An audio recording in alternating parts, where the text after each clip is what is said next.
Hello, fellow nerds, geeks, and supporters of indie pop culture creators. Aaron Nabus here, and welcome to the Hall H Show. If I were to tell you that I would be interviewing on this episode a fellow podcaster, an ordained Soto Zen Buddhist monk, a screenwriter that has sold the film rights to one of his stories to Justin Lin, and has developed other film and TV projects with JJ Abrams, Ridley Scott, John Woo, and Penelope Cruz, just to name a few. A Ringo Award winning comic book creator, a poker player that has won a ton of online and in-person tournaments, and a former American Ninja Warrior contestant, you'd probably say, wow, where did Aaron find all these guests? And man, is this going to be a 5-hour show? Well, guess what? They're all the same person. That's right. The one, the only, Rylend Grant is back. From past episodes, you'll know that we share love for the Detroit Pistons, Chef Dave Chang, and karaoke. He's also been mentioned multiple times by other guests as one of their superhero shoutouts for his support of other indie creators and his insightful panels at comic conventions. In the indie comic scene, he is well known for his comic books Aberrant, Banjax, The Jump, and The Peacekeepers. On this episode, we'll be discussing his newest comic book, Suicide Jockeys, currently in previews and slated to be released on August 26, 2021. So make sure to pre-order it at your local comic book shop. Welcome back to the show, Rylend. How you doing, man? I'm doing great. That was an amazing intro. I think I need to hire you as my head of PR. Maybe just cut the audio out of that little segment and just forward it on to anybody that needs to hear it. I think that was pretty good. You do a better job of selling me than I do. So I'm happy to do it. I sound pretty badass. I don't know if I'm that badass, but it sounds like it. Well, you do have a badass Wikipedia page. I haven't looked at that thing in a long time. But yeah, I'm doing great. I'm excited to be back. And it occurs to me, I feel like karaoke gets brought up every time you and I hop on a stream together or something like that. And despite both being like wild enthusiasts, we've never done it together. Yes. So I think we need to rectify that. So the next time, we're in the same town, we should just take care of it, just knock it out. It's not enough for me karaoke wise to like go to a bar and do a couple of songs. I need the private room. My one of my favorite things to do if I want to blow off steam is I'll just go get the private room myself. There's a place in downtown LA called Max Karaoke that does a happy hour, like from 1 p.m. to 6 p.m. or something like that. It's like $5 a person, and it doesn't matter if it's 20 people or $5 per person per hour. So it doesn't matter if it's one person, 10 people, whatever. So I will go on my own, get my own room, and do like 3-4 hours just on my own. Dude, that is awesome. I mean, karaoke is so therapeutic, isn't it? No, it is, and it's and having a room on your own is kind of awesome because it's like there are songs that you won't do if there are other people around. There are things you won't try. That is so true. Partially because they might be bad, or you haven't tried them before, or you may drive people nuts. It's like I've gone in and just done like Elton John songs for 2 hours, or you go in and like there was one session where I did songs that were exclusively performed by women. And so it was me singing a bunch of like Whitney Houston and like Alanis Morissette songs and stuff like that. So that was a good one. But usually I stick to the classics. A lot of 80s ballads and stuff like that. So I'm sure you probably relive your days as a '90s cover band singer, right? Yeah, I forgot. I forgot I talked to you about that. Yeah, yeah. I was in a coffee house band, in the grunge days called Shades of Grey, which might be like the grungiest, maybe the grungiest, name for a band I've ever heard. Shades of Grey. It was like we were That's really that's depressed pretty and the good. world was ending. Yeah, I mean, it's funny. It's like I have a book with all like the lyrics to these songs I wrote when I was like 15 years old, and again, like the world was ending and I couldn't believe how oppressed I was and all this stuff. And I want to find that kid and I want to beat the shit out of him. He didn't have it so bad. He needed to, if I could suck it up, and there were other people in the world that that had it worse. So Yeah, I'm sure MTV could have made a cartoon called Rylend instead of Daria. yeah, we might still be able to do that. That's not a bad idea. You and I should talk offline.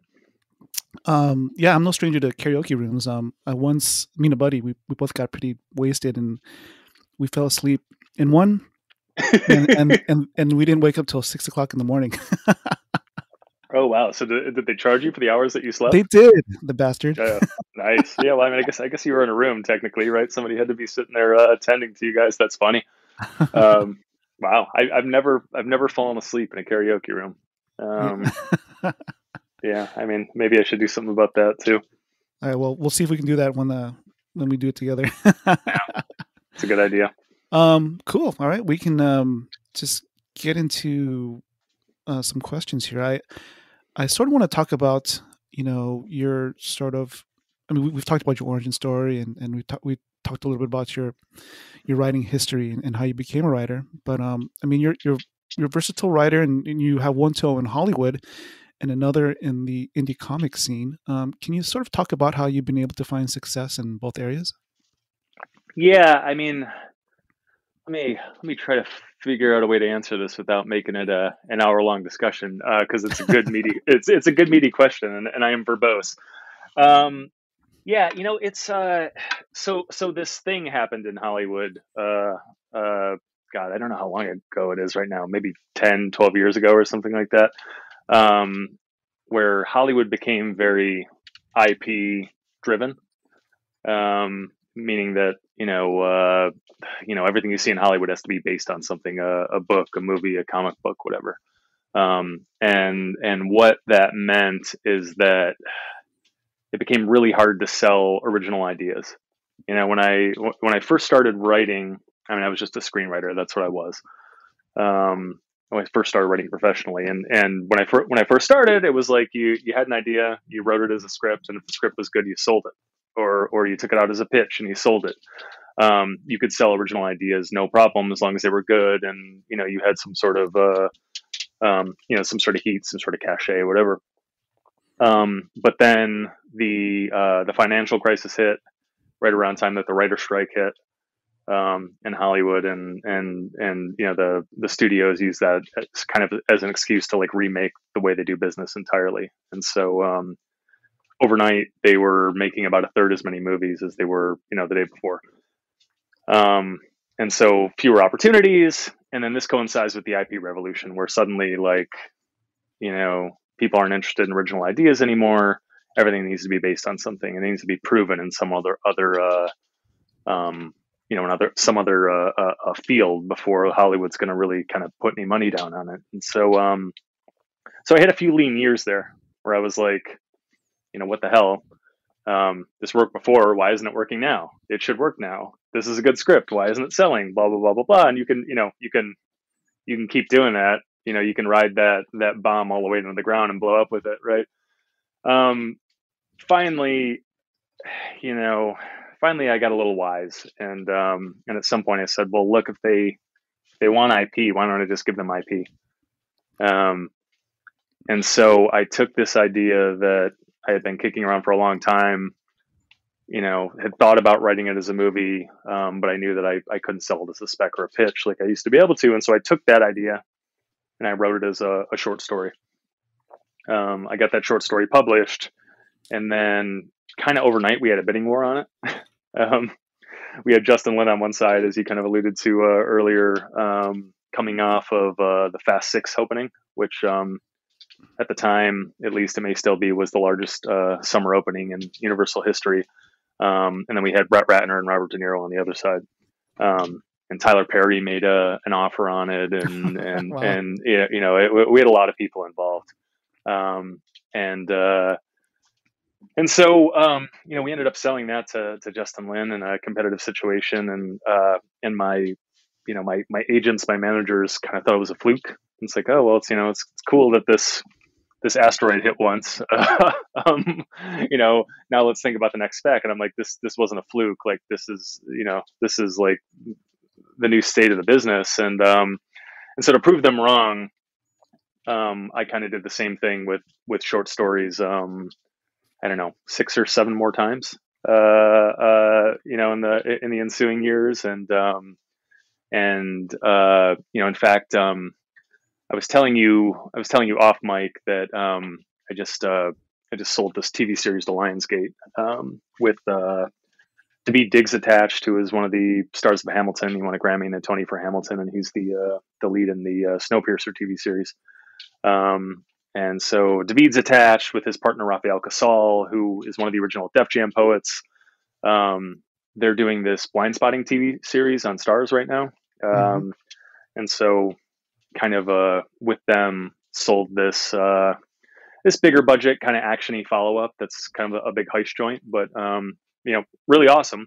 But it is again based on one of my short stories, and so you know, all these years later, I'm still doing that, and I've started doing it with comic books, as you said too. My first comic book, Aberrant, I think it was 2 weeks before issue 2 hit comic shops. It was optioned for TV by Tony Krantz, who did 24 and Felicity, and he's doing Woo Assassins for Netflix. And so, you know, those are kind of the facts of the case. I mean, what to take from it is that at some point in Hollywood, not you know, in the recent past, it became not enough to be just a screenwriter.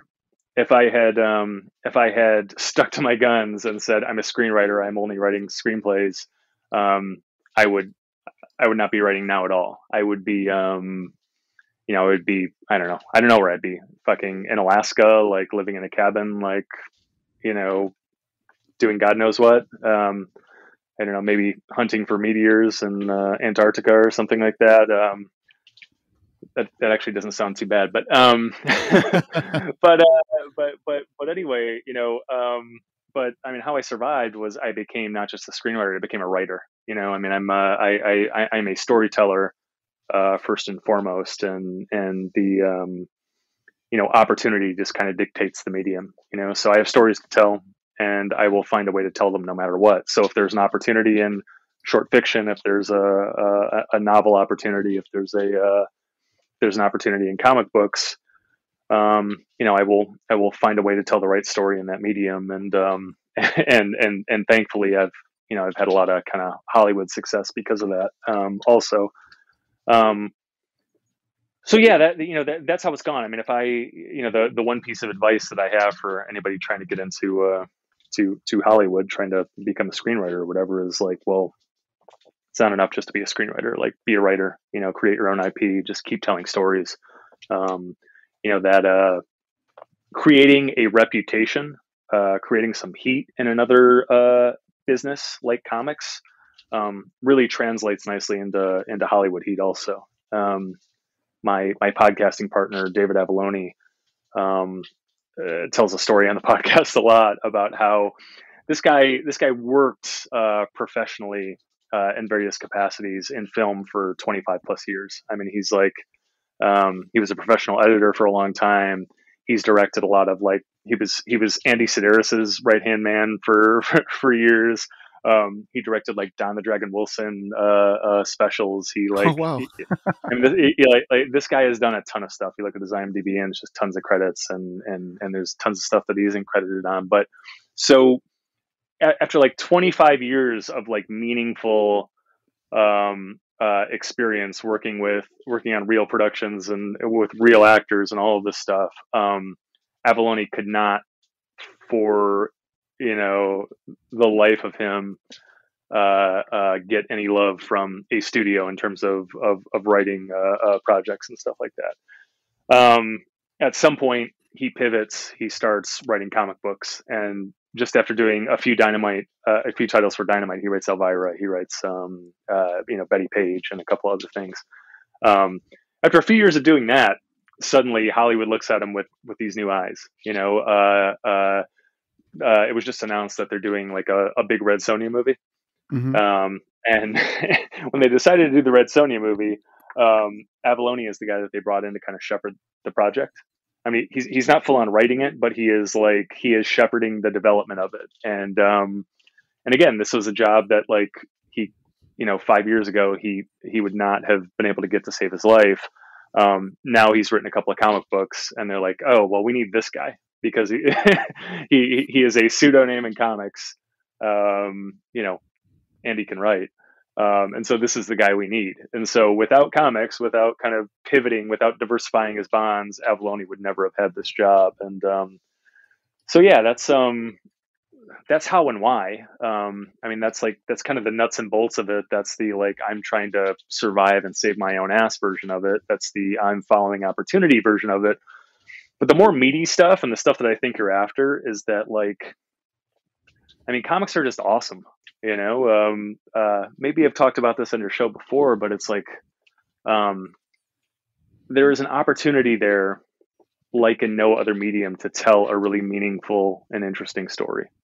I've worked in Hollywood now for 15 plus years as a professional screenwriter, and I've seen the landing pad get sort of smaller and narrower. Like Hollywood makes like 5 different kinds of movies right now.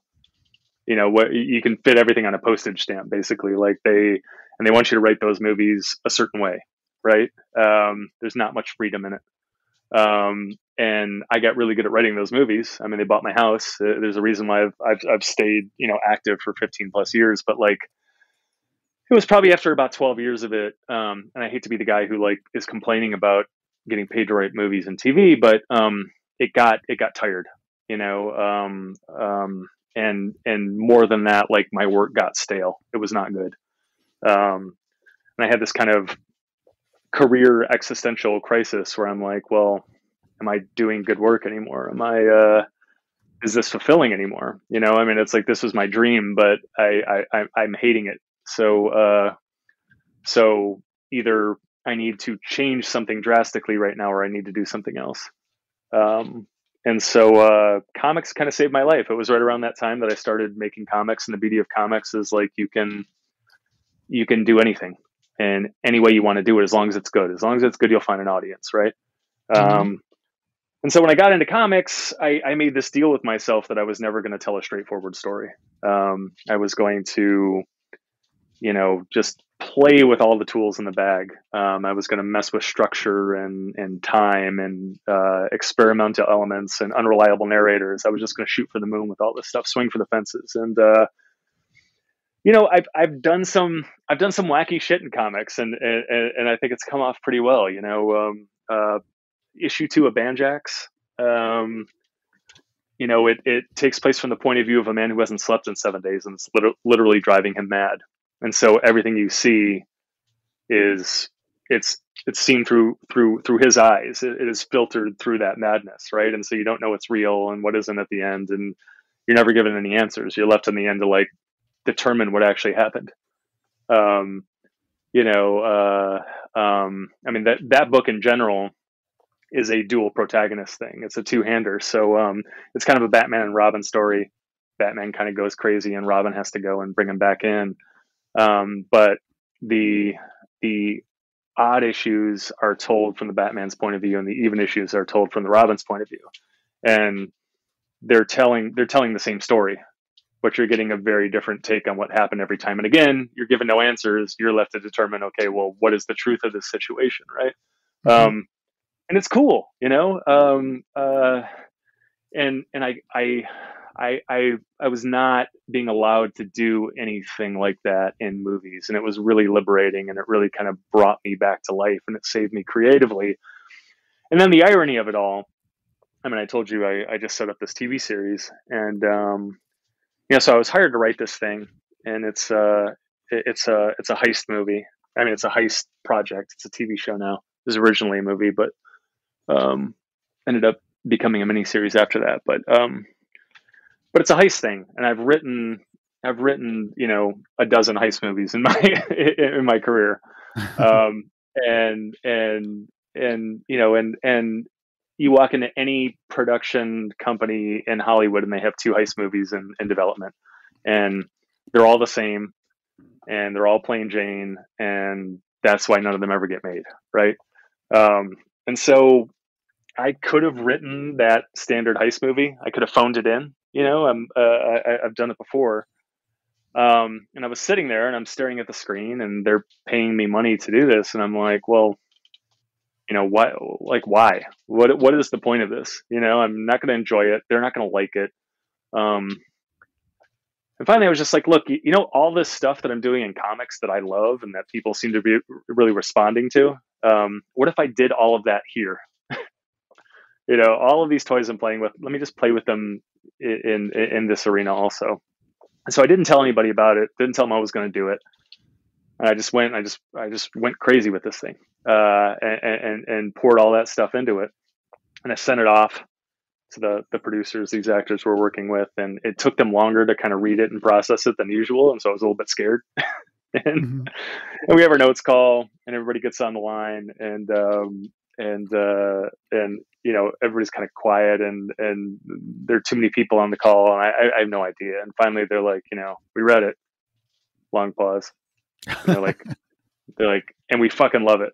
All this shit you're doing, all this crazy shit, go back and do more of it. And so I was, I took this chance. I swung for the fences, and fucking, it paid off. I mean, I was like, I was rewarded for it. And so, and me doing that, me making that decision is part of why it became this bigger, badder thing. It's why it moved from movie to miniseries, and which is a very positive direction in which to move. And so yeah, I mean, that's that's why. I mean, I guess so. Your original question being like, well, why dip your toe in so many waters? It's part of it is self-preservation.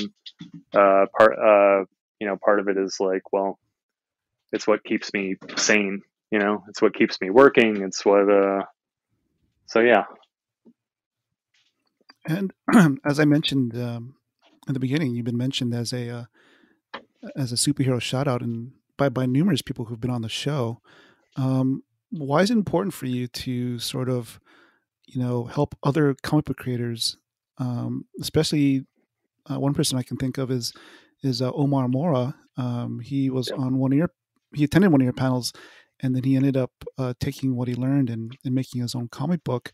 Why do you feel the need to help other comic book creators, especially with those panels that you put on at comic conventions? Yeah, Omar is great. By the way, his comic book is The Unearthians, and so if you're listening, you should go check that out. Omar's a great guy and a really interesting guy. He's a doctor who also makes comics. But yeah, it's a good question, and I mean, the quick answer is there are so many people that help me get across the finish line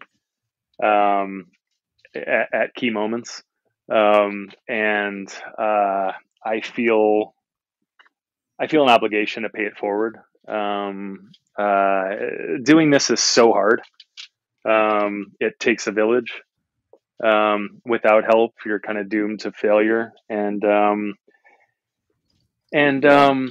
comics it is this wonderful ecosystem. It's this wonderful extended family, and kind of everything you put into it, you get back twofold one way or another. We all kind of lift each other up, and we all kind of succeed or fail together. And so, again, I feel an obligation to play my role in all of that, I guess. And when a book is good, and a creator is a good person and a smart person, and maybe they're not getting the due that they deserve right here, right now, if you can do something to kind of signal boost that, kind of help move that along. Again, I mean, it's good karma, right? and so, I mean, film is a very cutthroat world. There aren't a lot of people helping you in the film business. It's mostly people kind of stepping on your hands, um, trying to climb over you and get at the opportunity first. And there's a little bit of that in comics, but it's really the exception and not the rule. And what I found in comics was this like really positive community. Um, and so I love that, and so I dove into the deep end with it, and so yeah, I I just try to create as much positivity in the world of comics as possible. Try to get as many great books into to hands as possible, and yeah, I mean, I think that's it. As you mentioned, making comic books is hard. How do you stay motivated to continually create comic books? I guess maybe to be creative in general as well. Do you sort of have a daily routine to help you get in the right mindset? I'm sure your daughter probably has to say in how you structure your schedule, right? Yeah, that's been hard. I have a 4.5 year old, so it gets it can get tough, and my life changed pretty dramatically when that happened. Uh, it's a weird question for me to answer because I feel like a lot of people listening and trying to take something from the answer are maybe like starting to wade into a creative life or something like that. I mean, I'm lucky in that I have been creating professionally for, I don't know, 15 plus years now, right? So when I was I got hired on my first Hollywood job. I was 24. I was in grad school. Penelope Cruz hired me to write this movie with Fernando Trueba, who was a Oscar-winning director who directed Bella Polk. So that was my first job. I'm this scared, terrified 24-year-old kid. I'm going to grad school during the day, and I was working a job subtitling at night. I was doing English subtitles for DVD releases. So to this day, Oh, interesting. if you pop in like a MacGyver DVD, you'll see my subtitles on there.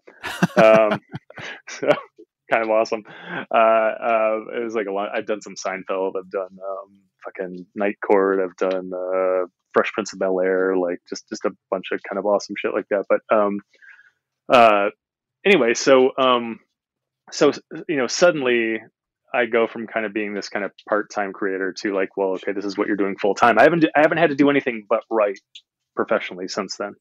Um, and so, but it was hard. I mean, it took me a couple of years to learn how to do this professionally and to do it full force, right? I mean, because um, most people, you go in, you punch a clock. You got to be to a class at this time, and then you got to get across town for work at this time, and you got to stay at work for 8 hours, and if you don't have this done by a certain time, like there's really none of that. As when you're a creator. I mean, of course, like you're working on a movie project, you have a deadline. In 6 weeks we need this, but nobody's there every day being like, you have to start writing at 9 a.m. and at 5 p.m. you can leave. You just have to learn to be self accountable and all of these things. And it took me a while, and I was not good at it at first, but either you kind of get into that rhythm or you wash out very quickly, right? Um, so yeah, I mean, it's just a little more complicated with the kid these days.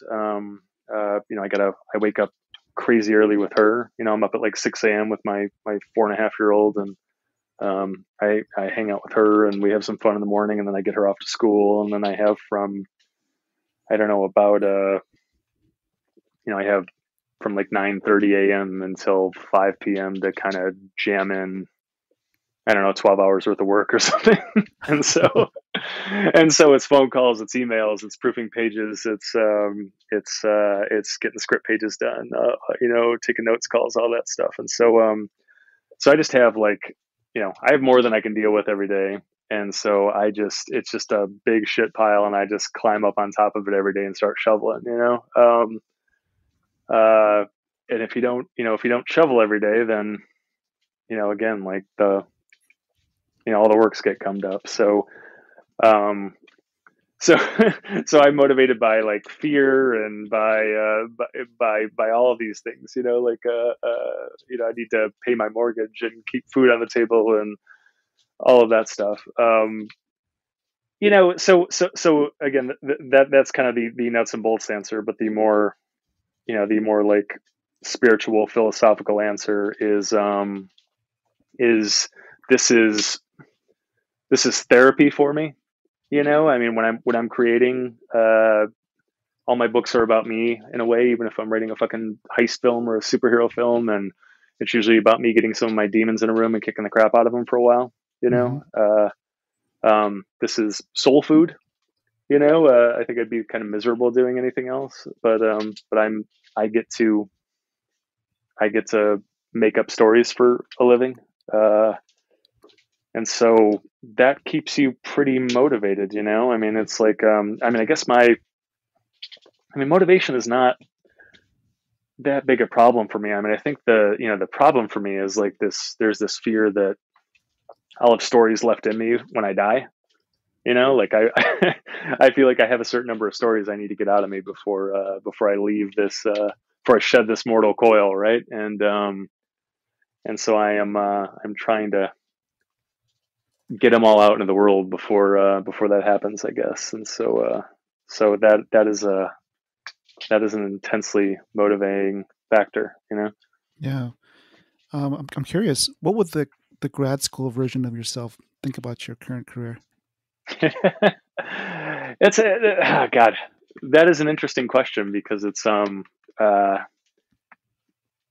I was like a 24-year-old kid at film school, and then I won a screenwriting competition. I won the final draft big break competition, and it was like lightning striking. Suddenly, like, I was repped at CAA, which is still the largest agency in the world, and I mean, I'm writing with Penelope Cruz and Fernando Trevo, but also like I'm taking meetings with Tony Scott and Joel Schumacher is talking about directing this other script that I'm with, and yeah, I'm going out to lunch with Simon West and all that stuff. And so it's like, so that set the expectations like impossibly high, you know.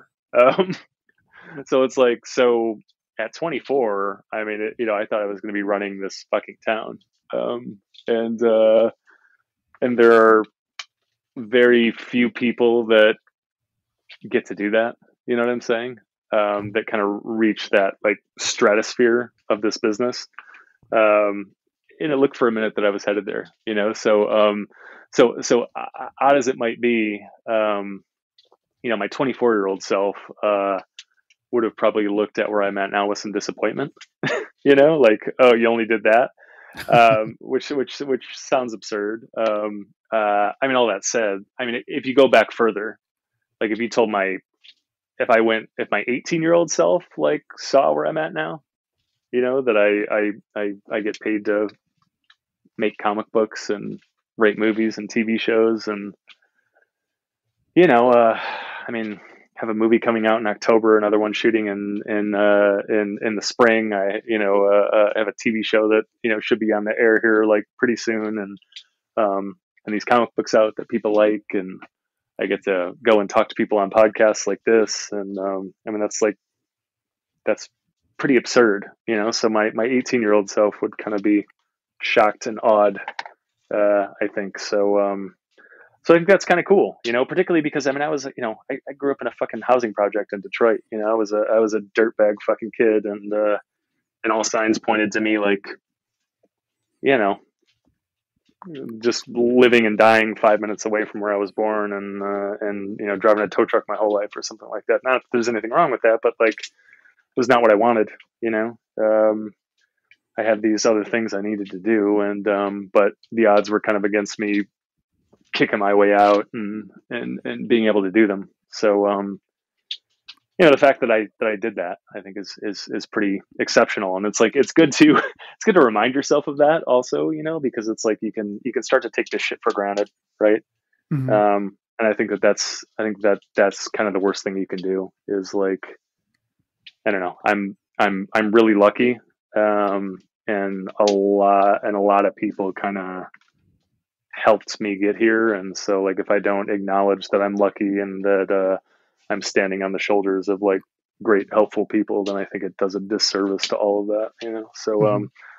I just try to take some time and appreciate it every now and then. And you know, again, it could be fucking gone tomorrow. So so I'm trying to do the right thing now and make sure that tomorrow happens, you know. So going from the projects in Detroit to living in Los Angeles, can you sort of maybe go back in time and tell me about that one moment where you thought, you know, I'm gonna do it. You know, what was that point in time where you made that decision concretely? Where I'm going to live the creative life. Well, I actually went to college. I mean, I got a scholarship to the University of Michigan to study political science. Maybe we've talked about this, maybe we Yeah, haven't, we did. but, yeah. And so yeah, I was supposed to be a political operative. It was what my dad wanted me to do. And, you know, I did a lot of political work back home and, you know, went to the University of Michigan and tried it. And I was just miserable. You know, you talk about like an existential crisis, like, well, this is what I thought I wanted to do my whole life. It was probably more what my dad wanted me to do. You know, and a big part of the problem was that like politics has always been an ugly contradictory void, but it was really mutating into what it is now back then, you know, where it was getting really bad and people were like really lining up on their polar opposite sides of things. And there was no room for like gray area thinking or compromise or, you know, it was becoming not about governing anymore or helping your constituents. It was about winning, you know, or some stupid game. Or if you can't win, it's about making sure that the other side doesn't win at all costs, Right. even if that helps people. And so I just couldn't stand it. And I had a kind of nervous breakdown when I was about 19, and you know there were other factors at work, and just kind of cracked and did the sort of, I feel like we've seen this in movies before, the cliche of like I walked around campus all night, you know, trying to find myself. And I walked into my dorm room at 7 a.m. when the telephone registration system opened up, and you know that's going to date me a little bit, but we registered by telephone back then. Um, and um, and I just, you know, I was staring at another semester of this nonsense, and I was registered for, I don't know, a couple of poli sci classes and a social class or something like that. You know, the same nonsense. And I walked in, I hopped on the phone, I dropped all my classes for the next semester, and I just picked up a course guide and started flipping through. And and I was like, well, I I don't know where I'm going, but I know I need to like find a new way. And so what is going to make me happy? And so I signed up for two film classes, a art history class, and an environmental science class. And a couple of years later, I graduated with a triple major in film, dramatic writing, and art history. And you know, wrote a thesis on you know Willem de Kooning paintings and you know, and then I ended up at the American Film Institute Conservatory studying directing. That was where David Lynch went, and Aronofsky, and you know a bunch of other kind of snooty filmmaker types. And so yeah, I mean that, you know, that was it. It was kind of like I knew I was headed in the wrong direction, and so I just kind of stopped and I don't know, listened to the universe, and the universe always, you know, I mean, I didn't have great role models around me growing up. You know, if I lived by the example around me, I would have ended up in a really bad place. The TV kind of raised me in a lot of ways. TV, movies. You know, I learned right and wrong from, not from my parents, but from like Captain Picard. You know, and so there was always this draw to it. You know, it was like my church. It was the sermon I listened to every day, right? And and so I was aware of the power of movies, of TV, of books, of media to kind of really affect people and give meaning to people where it's not there. Um, that said, like getting to a place where you can convince yourself that like I'm worthy of creating these things, you know, that somebody may actually like something that I come up with. That was a big leap, and I don't, you know, it was like a, I don't know. I mean, I started sniffing around it, and then I just dove into the fucking deep end, and I don't know what allowed me to make that leap, but I made it pretty early on, and I've never looked back. And even when, you know, right off the bat, you start doing this and your shit is terrible, you know. I mean, I made some really bad stuff when I was 19, 20 years old, but it did not affect me one iota. It was just on to the next thing, on to the next thing, and it got better every time, you know. They say it's not your first script doesn't sell, it's your fifth script, you know. That was very much the case for me.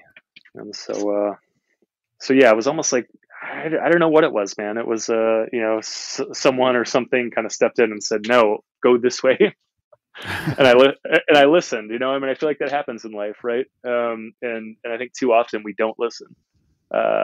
And there's certainly been times in my life where I didn't listen, and I would have been better off if I had listened, but I listened that time. And you know, thank Joe Boo. Right. I think the key term you said earlier was swinging for the fences, and it seems like that's a reoccurring theme in your life. Yeah. Well, I mean, if you're, you know, I mean, why step up to the plate, you know? Mm-hmm. I mean, you know, sometimes the situation dictates that you need to lay a bunt down, but it's not very fun to lay a bunt down, and you don't, you know, you don't necessarily win the game in that moment by laying a bunt down, you know, you know, unless again the situation dictates. So I think you have to, you know, and that's how you get noticed, and that's how you know, move on to the next thing.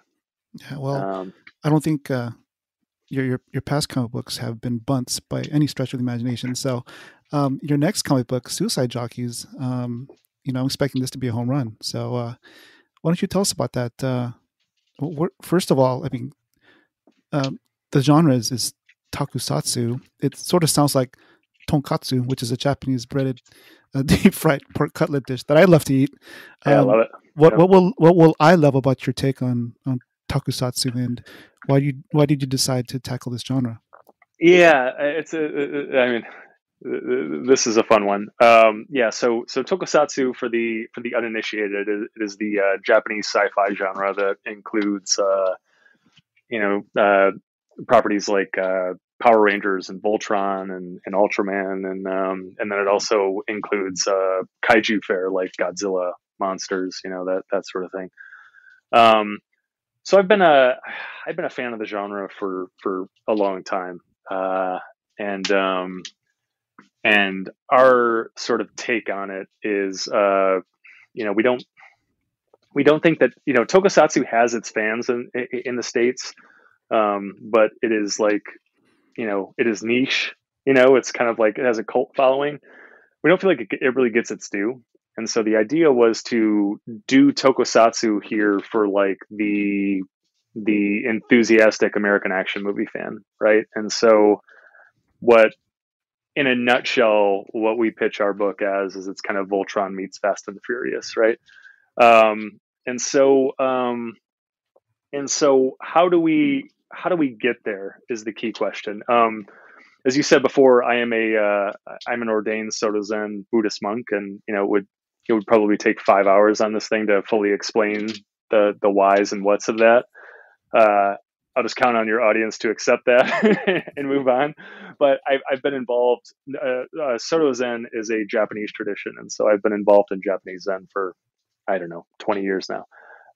And so because of that, I have a lot of weird connections back to Japan, and you know, just know a lot of people who do this and do that. And so one of those people is this guy Brad Warner, who is another Soto Zen Buddhist monk, and he is a really well known author in his own right. He's written probably about a dozen books on Zen. He's maybe like the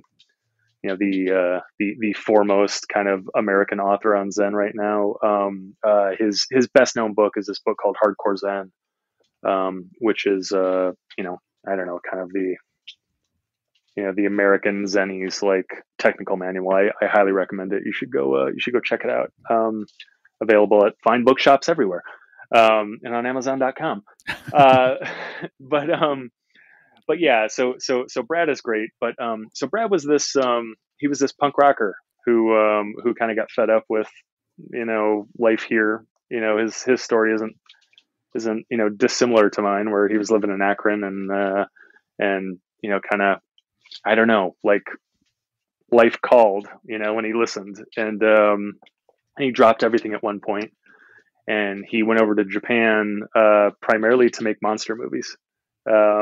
He loved this stuff growing up, and this opportunity presented itself, and he went to work in Japan for a company called Zubaraya Productions, which was it is a company that was founded by the creator of Godzilla, but they are they make tons of tokusatsu action shows. They are best known for doing all the Ultraman shows. And people in the United States, they know Ultraman sort of here or there, but like Ultraman is like the biggest show in the world. I mean, it is just this mega hit. I mean, it's massive. But so Brad spent about a dozen years. He was studying Zen at the same time, but he spent about a dozen years as like a producer, as an executive on Ultraman, basically. And not just that, he's kind of like a historian of Tokusatsu. He's a huge fanboy, the whole nine yards. And so Brad and I, we love this stuff. He loves this stuff, more than I do, more than anyone can, basically. And so when we say Voltron meets Fast and the Furious, he has the Tokusatsu element covered, right? He has that Voltron element covered.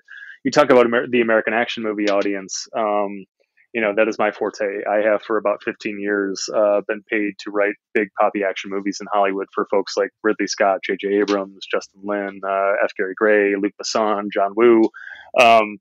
My biggest claim to fame is I have actually written for the directors of 6 of the 9 Fast and the Furious movies now. So I have Fast and the Furious covered. So I'm making sure the American action movie fan is getting a badass ride, and Brad is making sure that the Tokusatsu fan gets an authentic experience. And so we kind of came together, and yeah, we made this thing, and it is a romp, man. It's awesome. It is good, old fashioned Tokusatsu, but it's like filtered through that American action movie lens. So there is this Fast and the Furious element, but really it feels like it is kind of karmic cousins with those like really big badass swaggery swinging dick 90s action movies. Like I'm thinking of like Con Air and The Rock and Face Off and like Armageddon, like those really kind of testosterone swaggery action movies. This in the end feels like one of those. And I love it. I mean, we're writing this thing howling at the moon the whole time. It's a lot of fun. It was a lot of fun to do. Yeah, I was looking at the variant cover for Suicide Jockeys, and the guy looks like Bruce Willis. Well, yeah, it's So the variant cover for issue 1. I mean, we're crazy about our variant covers. Like I'm famous or infamous for my variant covers, depending on how you come down on that. But at Aberrant, we had, I don't know, a dozen of them. We had a Karate Kid cover that people went crazy for. We had a Coming to America Zamunda variant for San Diego Comic-Con. Banjax, we kind of stepped our game up. We had a Rocky IV variant and a Gremlins variant that people went crazy for. And obviously my Kickstarters have a lot of like homage covers, but so we continued that on through here. And yeah, the one you're talking about is actually a tribute to the original Roadhouse movie poster. Yeah. And so yeah, the variant cover for issue 1 is a Roadhouse homage, and then I think we did a Bullet variant cover for issue 2.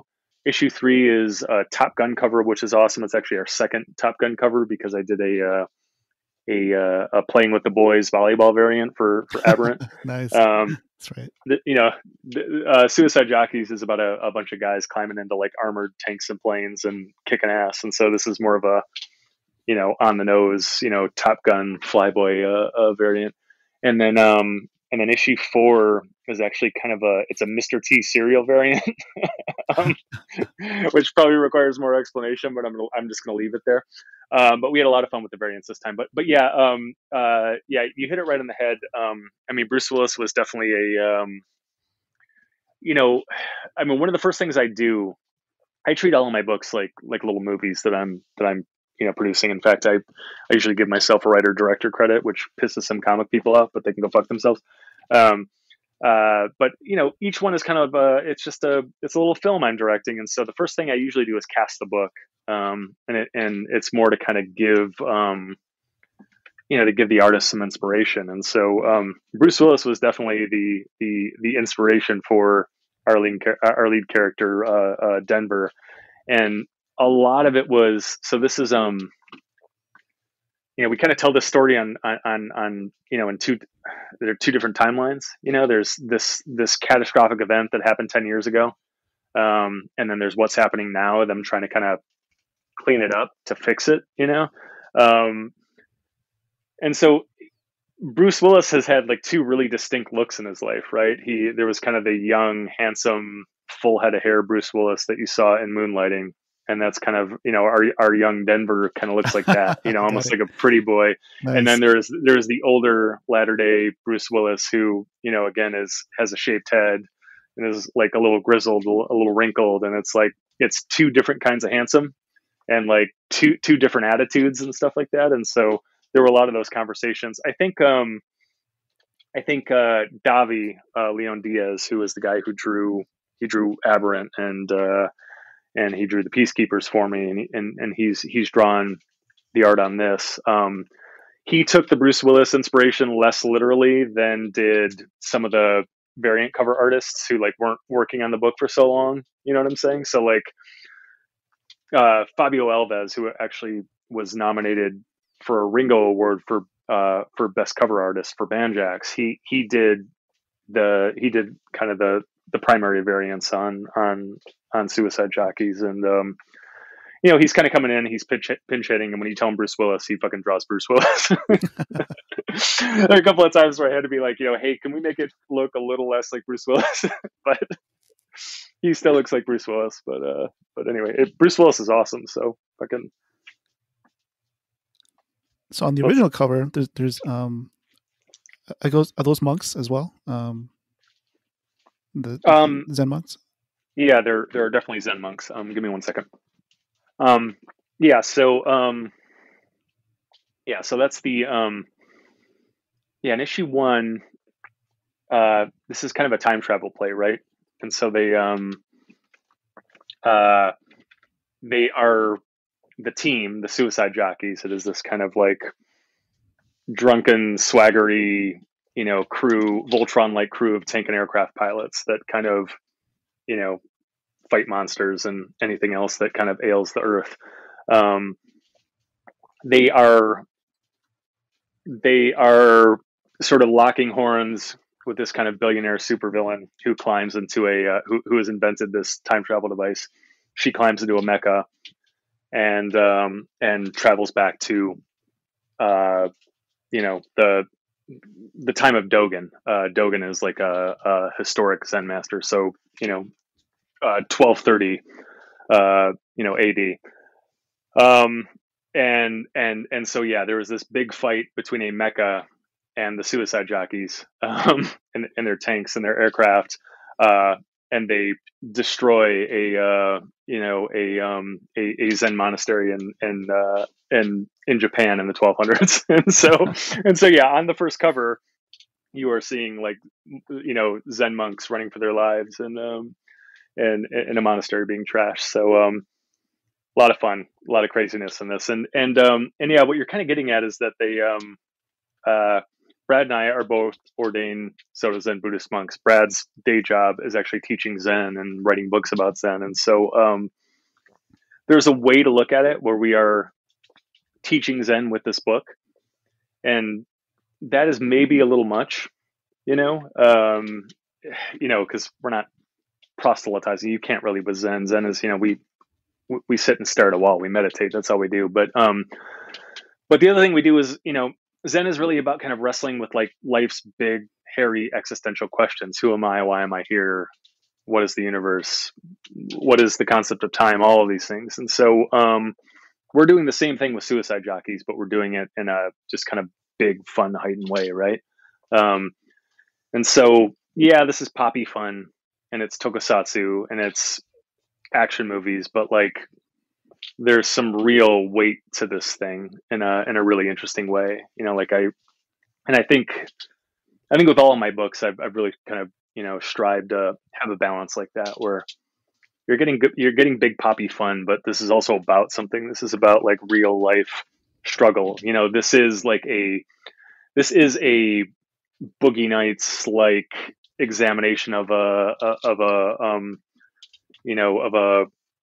family, basically, like a non-traditional family. This is one man's spiritual journey. It's a guy who's kind of bottomed out and is looking for some meaning in his life, and he finds it in this new mission and stuff like that. And so I don't know, we're playing some meaningful cards here, amid all the action and craziness. Without giving away too much, what can we expect from issue 1?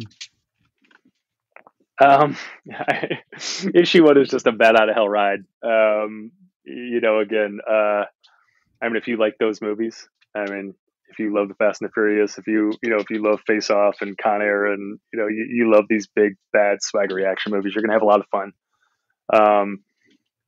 But it also packs a dramatic punch. It has some kind of philosophical weight to it. So I don't think you get those two things with a lot of comic books. You might get one or the other. Sometimes folks strike out on both accounts. We're trying to give you both, and I think we did a pretty good job with it. So, could you tell me a little bit more about the main character, Denver Wallace? How did you come up with that name? I don't know how I came up with Denver. That is a really good question. Sometimes these things just come to me, and sometimes they, in the beginning, feel like they're temporary. You're just kind of writing. You're just trying to get shit down on paper, and you write Denver down, and you're like, well, I'll change that later, and then you kind of get used to it, or you kind of grow to like it, or attach to it. Where I imagine it came from. Do you remember there was a cartoon when we were kids called Denver the Last Dinosaur? It sounds vaguely familiar. Denver the Last Dinosaur. He's my friend and a whole lot more. And it was basically about a teenager. It was a cartoon about a teenager that finds a dinosaur, and he's okay. He's a little like. I just looked it up, and it does look familiar. Yeah, so maybe that's where it was from. Every once in a while, that song's playing in my head. Uh-huh. Yeah, but I don't know. But yeah, he's it's I grew up feasting on these action movies that I'm talking about. The Armageddon, Con Air, Face Off, these kind of Die Hard, these muscly kind of swaggery swing dick action movie protagonists. And so this, in a way, is kind of it's an examination of one of those characters. It is me kind of processing through like the social and political lens of today what a character like that would look like, and what his place in the actual world would be, right? Because here's the thing: is like, in those movies, back in the 80s, back in the 90s, these guys walked on water, and they were like, they were perfect, and they were awesome, and they were the ideal.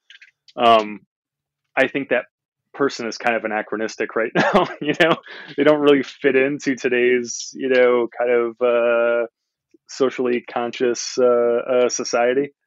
And so part of writing Denver, he's exceptionally flawed, because he is very much that guy in today's climate, and so he doesn't fit in, and he's a mess, and he's a drunk, and he's washed out of the game.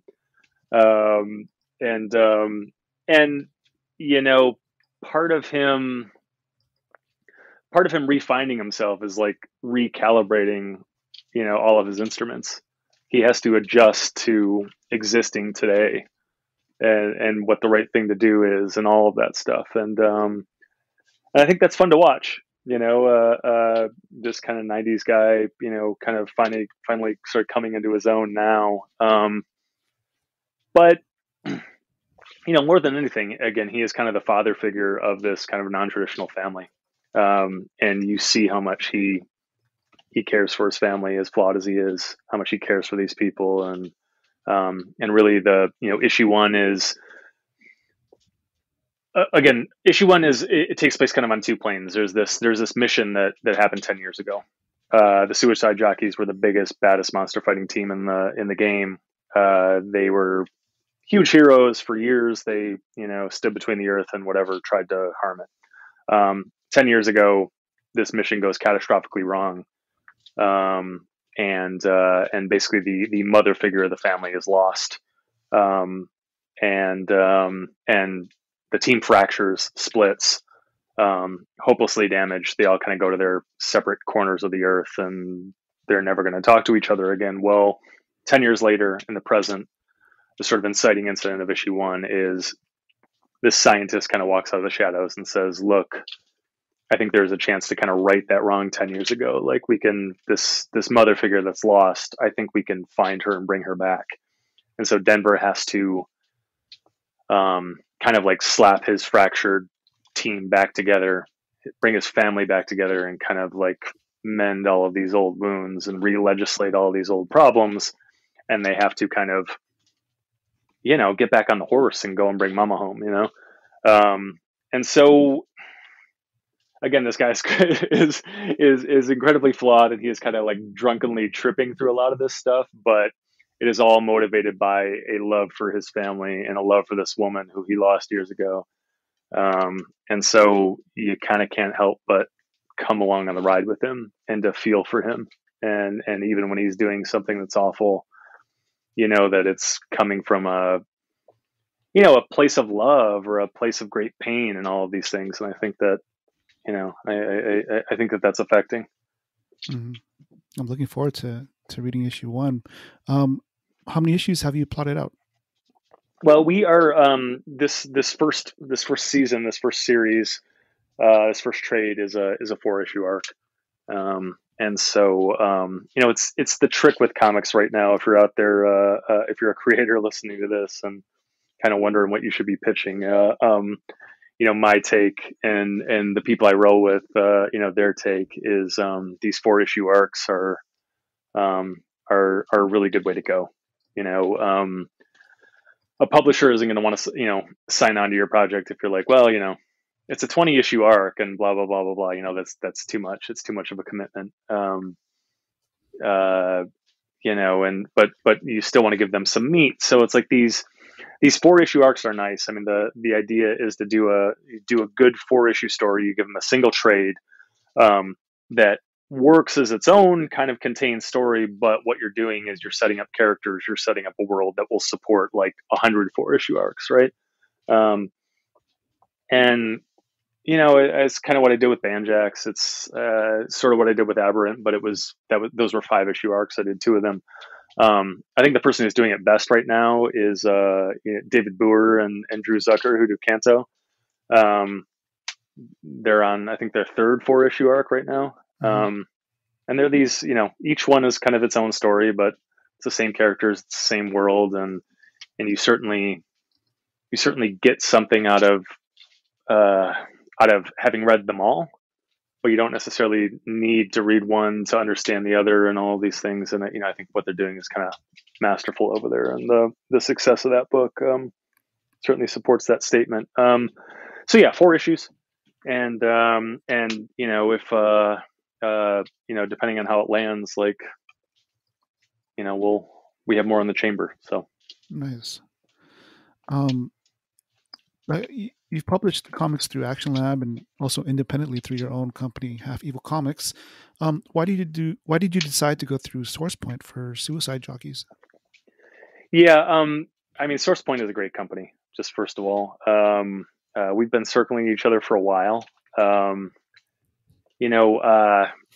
I compare them. It's a weird comparison because of like the recent history with Miramax and Harvey Weinstein and all that. But they remind me kind of like a Miramax in the 90s, where they're kind of finding these really interesting, dynamic, challenging, independent voices and kind of giving them a platform. I mean, they're Source Point's, they're very much seen as kind of tastemakers in the business among the creators. So I met the guys at Source Point when I was at the Ringo Awards in 2019 with Aberrant. I was sitting at a table, and there were good people at my table, but the Source Point table was right next to ours, and they were just having a fucking great time.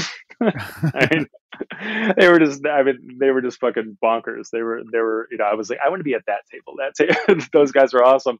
And so afterwards, I found them and started talking to them, and they were just great, interesting guys, and I think they're doing great work, and I love where the company's going. And so it was really a matter of like, not if, but when I did something with them, and this ended up being the right thing. And it's not to say that I'll never do, anything anywhere else, but this isn't one book with Source Point. I think Source Point is kind of a new comic home for me, and so they're kind of my home base, and more to come with them. So that's exciting. We kind of struck a really kind of mutually beneficial deal on all this stuff, and so we're rocking and rolling, and yeah, I mean, it's good to be back in comic shops. I mean, I didn't have a book in comic shops last year at all, and part of that, well, I mean, not part of it, it was all because of the pandemic. So last, I'm trying to think of when it was exactly. So last March or so, Suicide Jockeys was going to be released by another publisher, a big publisher, and we were about to announce it. We're getting the production stuff together and all that, and then suddenly it was comic shops closing, pandemic craziness, comic shops closing, pencils down everywhere, and then everyone at this company that I won't mention got fired. They started firing people everywhere. But overnight at this company, I go from being in contact with 3 people there every day about my book that's going to come out, to overnight I don't have a working email address there. And then and the release is in question and all this stuff. And so it takes some months to kind of work that out. Is the new regime going to pick it up, or aren't they? And the new regime generally doesn't want anything to do with what the old regime was doing. And finally, I just asked for my book back. And but the problem is, you get your book back in the middle of a pandemic. Comic shops are still closed. It's still pencils down, and most of these companies are scheduled like a year and a half out. So what do you do? And particularly, I have 4 titles in production at any given time, and so that was when I moved onto Kickstarter. Guys like Charlie Stickney, who does White Ash, he'd had a ton of success on Kickstarter for a long time, and for like 2 years he was trying to get me onto the platform. And I was mostly scared of fulfillment, mostly scared of having to like mail hundreds of comic books to people, and that absolutely sucks. I was not wrong about that. However, Charlie's take was always like, look, there's an opportunity here, and particularly then, because again, like, comic shops are closed, and everybody hopped off of Kickstarter when the pandemic started, because they were terrified. Like, people are losing their jobs. Do they have disposable incomes? Are they going to be spending $20 on a comic book? I don't know. But what the numbers quickly showed was that, we're talking like last June, there were fewer comic projects on Kickstarter than ever before. But the numbers showed that backer enthusiasm had not waned like one iota, and so the people were still there wanting to pledge, but there were no books for them to look at. And so the APB went out, and Charlie called me and like kind of sat me down and said, look, dude, if you're going to do this, like, now's the time. And so that was when, I have all these books sitting on the shelf, and who knows? And so that was when I took the jump onto Kickstarter. That was not the original plan. But it ended up being a tremendous experience. I mean, basically what I've come to realize, I've now run three Kickstarter campaigns in like a year. You know, and I have another one that's not too far off at this point. But you know, the lesson ended up being, I mean, the money's good, obviously. It's good. It's good to be able to go, you spend a shit ton of money, like producing a comic book. I mean, tens of thousands of dollars, right? Getting the art done and all that stuff. And, it's a labor of love. It is nice to be able to go somewhere and make that budget back, you know, at the very least. But money aside, like Kickstarter's biggest kind of, you know, its biggest plus is that it is a fan base builder. There is like this rabid, enthusiastic, engaged audience on Kickstarter, and you know, it's a separate audience. I mean, there are people that kind of exclusively buy their comics in comic shops, and there are people that sort of exclusively buy their books on Kickstarter. There's crossover, of course, but not nearly as much as you think. So, I mean, what I came to realize very quickly is that if you're not, as a comic creator, if you're not serving both audiences, then you're doing your book a disservice. And so, so yeah, it changed up my entire business model. And so, I created a name for myself on Kickstarter. And you know, and I'm very active there, and I plan to stay there. But also, you know, as soon as kind of the floodgates opened back up at the comic shops, it was time to get something else back in comic shops. And so ended up getting Suicide Jockeys back on track with Source Point, and it's going to be fun. Nice. You're well known for not only for your Kickstarter panels and campaigns, but also for working with creative talent from other countries.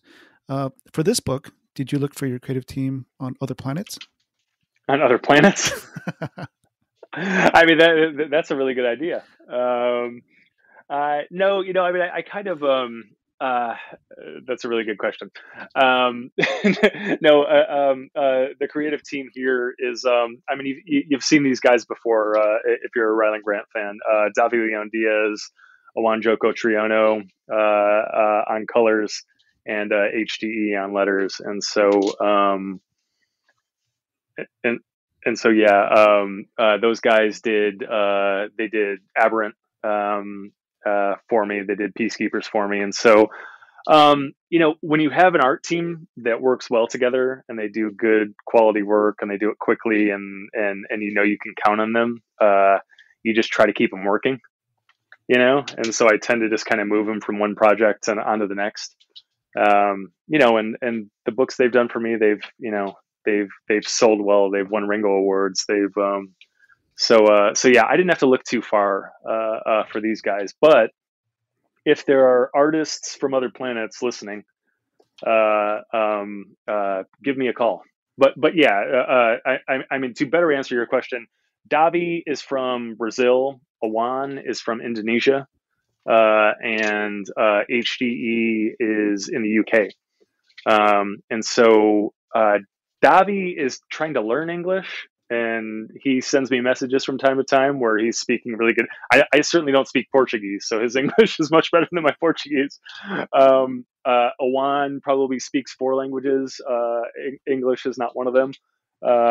So I send him an email. It goes into Google Translate. He understands about 97% of what I'm trying to tell him, and then, you know, sometimes the final 3% can be, you know, a little tricky, but he gets the job done, and it works. So yeah, I mean, outside of that, you know, I've had artists working for me in Hungary and Mexico, in Poland. God, where else? It is an international marketplace right now, and yeah, I mean, the joke, the cliche is that you know, an international artist is half the price and has half the ego. So I probably shouldn't say that, because the American artists are going to hate me and not work for me. But that's the joke amongst creators. But these guys are, you know, these guys are awesome. So I just, if someone does great art and they do it, you know, quickly and without, you know, ego and nonsense, then I don't care where they're from. If they're from fucking another planet, you know, by all means. I mean, the other thing it does is like, it's such a, it's such a, I don't know. It's like the world is more and more global, like every day. You know what I'm saying? It's like the borders are falling away. So it's nice to have it's nice to have other perspectives. There are too many like white guys in their 40s, in their 30s and 40s, working in comics right now, and so the idea of putting together a group like having four white guys in their 30s like working on these books is not very interesting to me, but so people with different backgrounds and from different places and different political views and socioeconomic backgrounds and all that stuff is interesting. I mean, each one of those guys brings something very very new and exciting and interesting and different layers to the book. And they wake up every day, they look out their window, they see something very different than you or I, and so when you're doing a big sci-fi action book or something like that, it's good for everything to kind of feel a little different, right? Definitely. Yeah.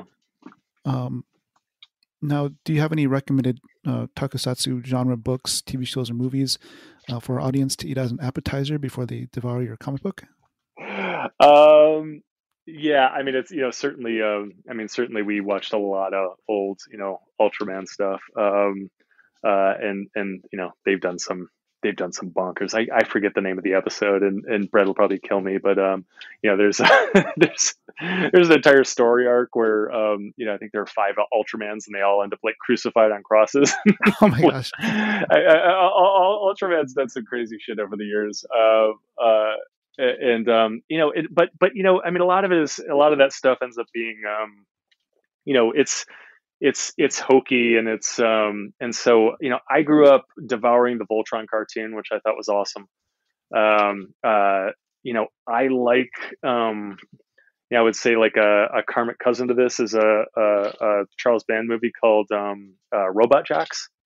Oh yeah, From the late the late 80s, early 90s, which is kind of a it's like the near future. It started that dude that was in the Alienation TV series, right? Yeah, absolutely.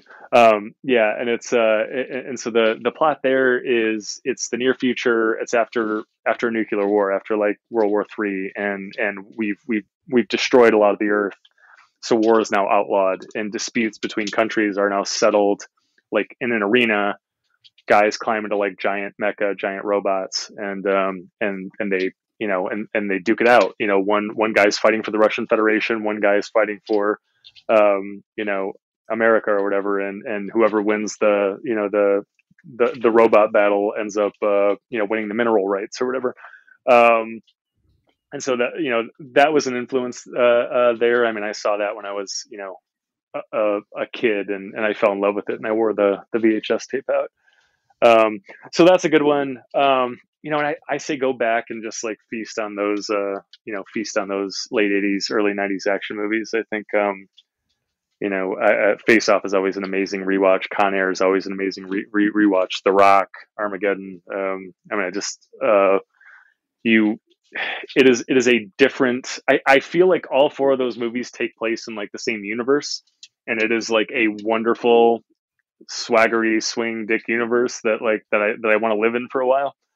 And so this is kind of the sci-fi offshoot of that world. Are you planning on attending any in-person comic commissions to promote your new book this year? Yeah, I'm going to try to get back into the swing of it. I started kind of in earnest, taking a hard look at that maybe 2 weeks ago. And actually, I mean, you'll get a kick out of this. What spurred it on originally was I was invited to be a guest at the Lexington Comic Con, which is a great con. But I don't do a lot of traveling for cons. I mean, I have this day job, writing movies and TV shows, and so it keeps me pretty busy. And so I don't get to just hop on a plane and go to fucking Denver for a con too often. I mean, the bigger problem is I have a 4.5-year-old that that needs me. So that keeps me local for the most part. But luckily for me, there are a lot of Southern California cons. So I do San Diego every year. I do both Long Beach cons. I do WonderCon. I do LA Comic Con. Maybe one or two others here or there. And so, I plan to get back into that rotation. I know LA. I think LA Comic Con has an event in December that looks really interesting. So that may be my first official, that may be my return to form. San Diego is doing this in-person event, but they're doing it Thanksgiving weekend. So that kind of, I'm trying to see right now if I can I don't know, hop on a train for a day and go down there or something like that. But it's not going to be usually I go down for the whole time. I get a hotel. I'm running panels, all that stuff. I don't think I'm gonna. I may pop into San Diego, but I don't think I'm gonna be doing any more of that. But the Lexington thing was really interesting. So they're asking me to guest, and I don't think I can travel to Lexington, but I popped on their website, and two of the other guests on the bill at that point were William Zabka and Martin Cove. Oh wow! Yeah, for the uninitiated, it was Johnny Lawrence and John Kreese from The Karate Kid and from Cobra Kai, and so the idea of being on a bill with those two guys was and Ed Asner is going to be there too. Oh, is he interesting? So I thought long and hard about that one. I don't know that I'm going to be able to do it, but I would like to. I also have family in nearby in Kentucky, and so it wouldn't be the worst thing to see them. But so there are a couple of reasons to maybe try it, but I don't think I'm going to be able to do it, unfortunately. But wow, they have a pretty good roster of people who are going to be attending. Yeah, well, I think, obviously, there haven't been cons for so long, and they're kind of in a sweet spot where it's they're up right as everyone is kind of starting to get comfortable enough to try these things, right? So, so I think that's another kind of enticing thing. It's another reason to go. It's I just think it's going to be a great con. It's going to be fun, So, but we'll see. What's your level of apprehension about going in terms of COVID safety? Yeah, I don't know. I'm fully vaccinated. I was fully vaccinated as soon as I could be, and so I trust the science. So I'll still wear a mask.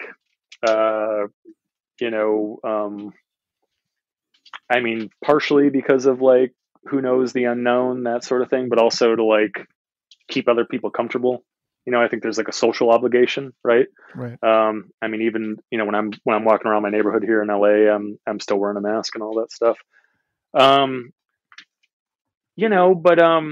I've taken all the proper steps in my estimation, and so it seems like I'm my 4-year-old's not vaccinated yet, so really, most of my apprehension in terms of re-entering society it has to do with her, right? So, so yeah, I don't know. How do you feel about that? When are you going back to cons, and how are you going to handle it?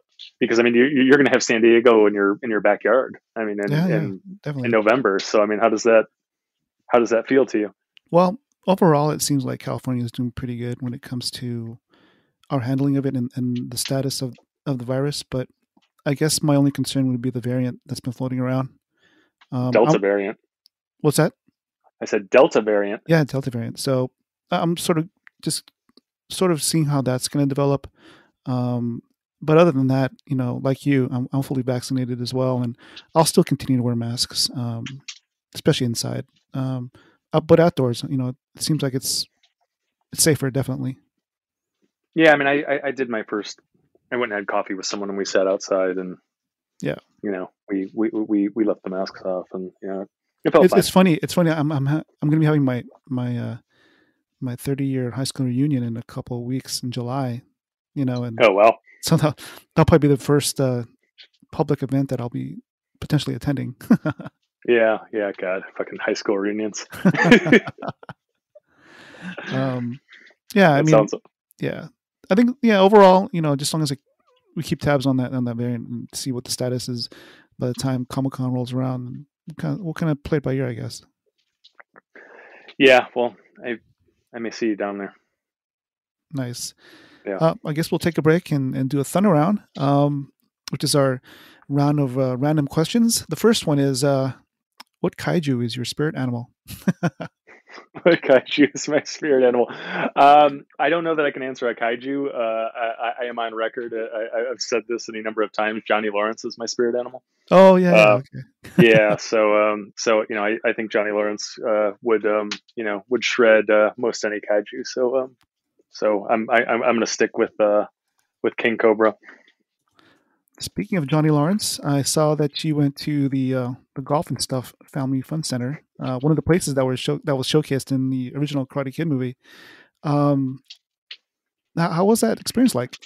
It's awesome. I mean, I'm still a kid. I become a kid immediately with any of that stuff. I mean, it's the beauty of living in Los Angeles is most of these shooting locations are of these movies I fell in love with when I was a kid. It's just around me, I mean, I drive to a meeting on the Fox lot, and Nakatomi Tower is right behind the Fox lot, from Die Hard, the skyscraper from Die Hard. And so, yeah, I just immediately become a kid. I mean, I still love going to Universal Studios is really close to me. I still I have meetings on the Universal lot, like I'll go to a TV meeting and then I sneak onto the back lot and go see the Back to the Future sets, the Hill Valley Town Square is still there, the clock tower and the gas station. And so, yeah, I immediately become a kid. I am immediately filled with like a sense of awe and wonder. I'm immediately reminded of like why I wanted to like get into the movie business in the first place. And Karate Kid is like that's just my favorite piece of art, of media ever. I'm there are probably a lot of people that would say this, but I'm the single biggest fan that Karate Kid has, and it means more to me than any of these other whatever VHS tapes, DVDs, stuff I have lying around my house. And so, yeah, to kind of go back into it for a couple hours was awesome. It was my Father's Day trip. My wife asked me what I wanted to do for Father's Day, and I said I wanted to finally make my Golf and Stuff pilgrimage.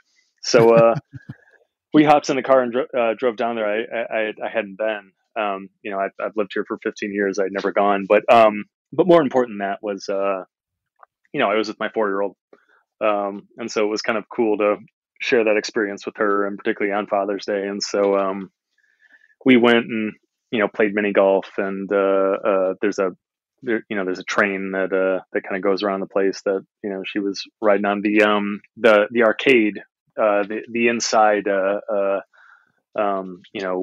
attractions are not open yet there, unfortunately. But but yeah, we went there. We had fun. It was cool. Nice. I mean, we probably know the answer to this next question, but what 1980s fictional universe would you want to be a character in? yeah, definitely Karate Kid. I was I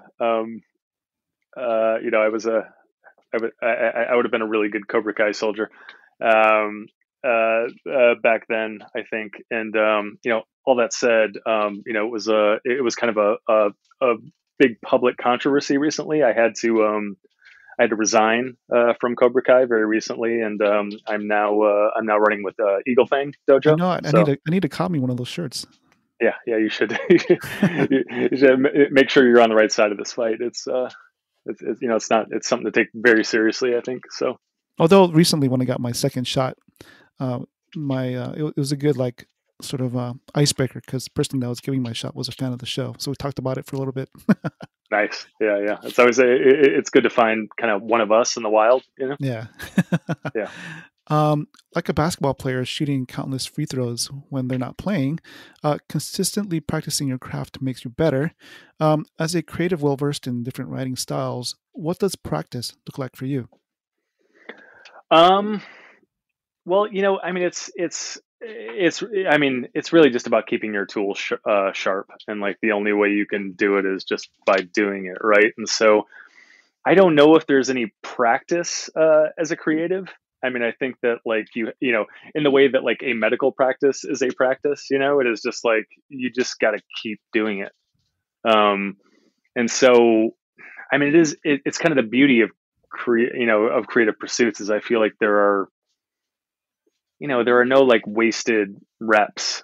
You don't write practice stuff. I mean, sometimes you do or whatever, like I mean, I guess when I was coming up, when I was in film school, you're making these short films, right? And like that's, your short film is not going to end up like on screen at the AMC, selling hundreds of millions of dollars worth of tickets. So maybe that's what practice looks like. But, when you've been doing this for a while, it's just like, well, I need to write every day. And I'm lucky that I'm in a place where what I'm writing that day, the pages that I'm proofing that day, are going to end up in a comic shop, or they're going to end up on a TV screen, or whatever, so yeah, there's no practice anymore. It's all game reps, but I gotta play a game every day. Otherwise, like, you know, I'm like a shark. I need to keep moving. Otherwise I'm going to die. Plus, you need some money to buy some more nostalgic stuff for your backdrop. Yeah, no shit. I got some old VHS tapes to buy. I need some new Remco Karate Kid figures. I got a lot of stuff that I need. So you're right. What's something that you regret? Ooh, wow. Let me see. It's I mean, it's hard to regret anything because I ended up here. And I don't know that I would change anything. I think you got to fall on your face a good couple of times in order to kind of, when I talked about this time where, I was 24 and people handed me a lot of opportunity and in some cases a lot of money. And I was a 24-year-old kid that, didn't have his head on straight yet. And so, I didn't handle it as well as I probably should have. And I didn't, treat some people as well as I should have. And so, if it happened again, like if it happened now, I wouldn't make those same mistakes, but I don't know that I would be here if not for doing that stuff. You know what I'm saying? So, yeah, definitely. Yeah. So it's like you live and learn. And I think the only problem is if you don't learn, like you're going to make mistakes. If you don't learn from them, if you don't change, then that's the problem. Mm-hmm. That's a good answer. Yeah. You're at a comic book shop and you're thumbing through the back issue bins. What kind of comics would you look for? I love, like when Vertigo was in its heyday. That's some of my favorite stuff. Garth Ennis's Preacher run or his Hellblazer run. That early Brian Azzarello stuff. He did some good Hellblazer stories and 100 Bullets. That stuff's great. There's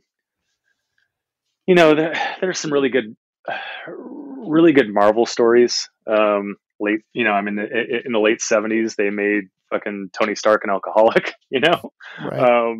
They weren't telling the normal cheese bag superhero stories.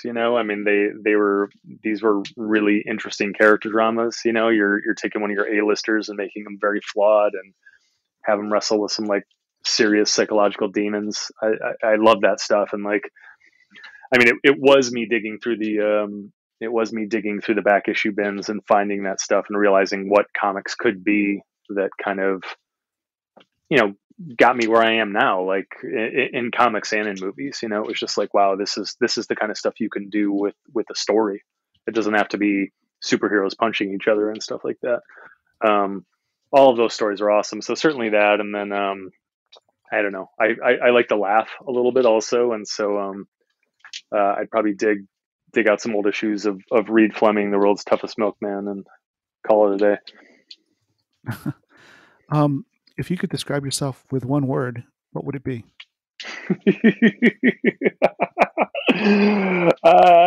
God. One word, huh? It's funny because I'm fighting the urge to crack jokes. You know what I'm saying? Fucking badass. Um, Verbose. Unstoppable. Yeah.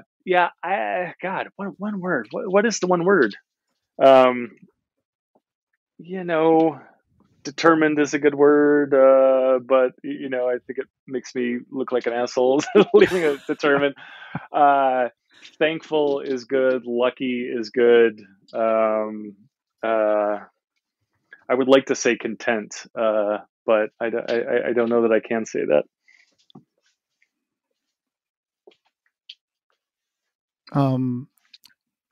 I guess those are all good words. Yeah. If Steve Prince were to describe you using one word, well, what word do you think he might use? Terrifying, jerk. No, loyal maybe. I would probably use the same word for Steve. Steve's always there for me.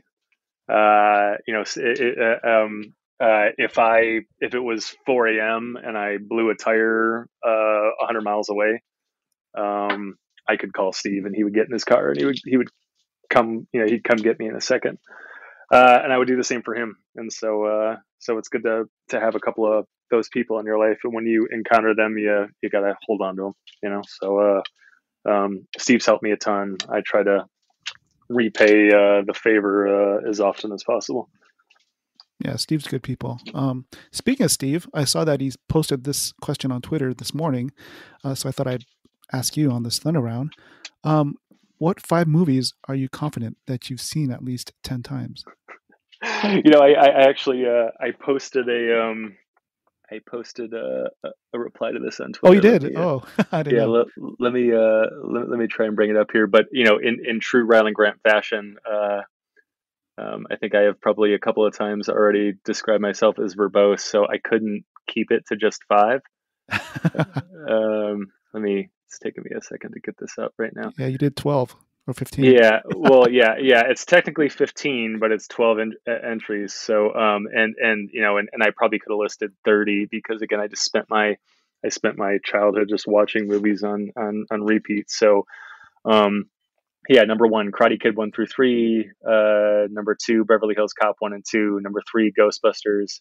Number 4, Boogie Nights. Number 5, Out of Sight. Number 6, Cobra. Number 7, Predator. Number 8, Passenger 57. Number 9, Roadhouse. Number 10, Die Hard. Number 11, Armageddon. Number 12, Con Air. So, but I could keep listing them. Yeah, I think I'll have to watch Cobra again, but I think Cobra's definitely underrated. Yeah, it's Cobra's pretty awesome, but it's like,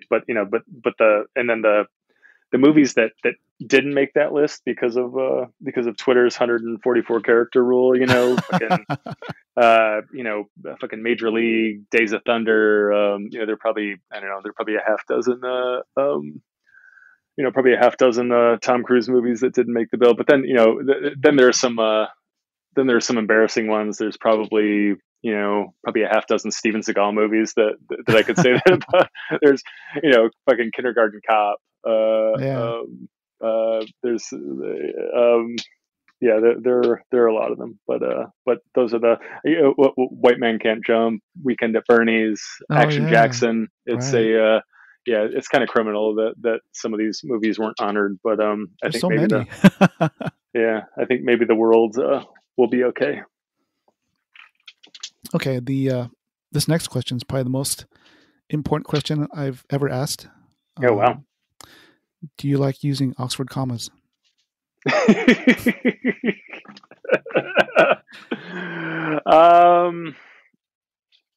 Oh man, I don't know. I'm still I'm still trying to figure out where I land on that one. I don't feel comfortable.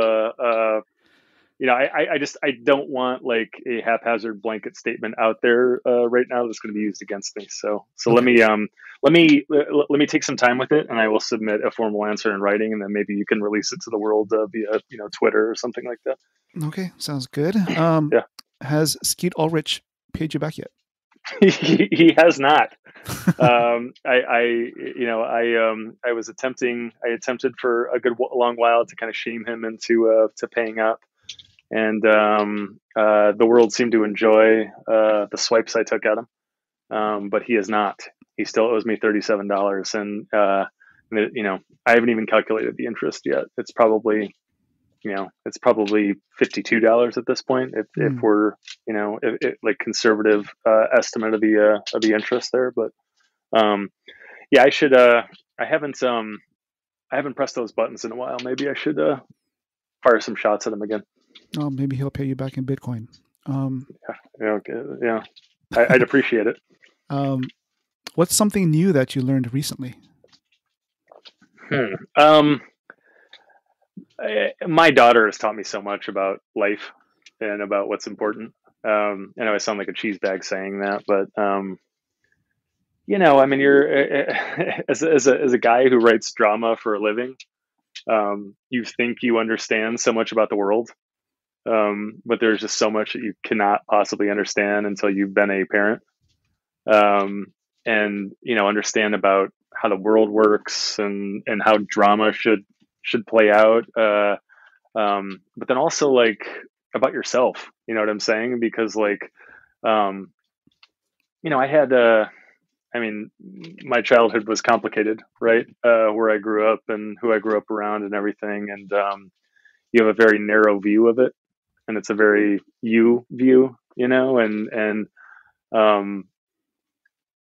but then to have a kid that you're responsible for and to send them out into the world and see them take shots and see them, win and lose and all of these things, it affects you pretty intensely and pretty profoundly, and then it makes you kind of,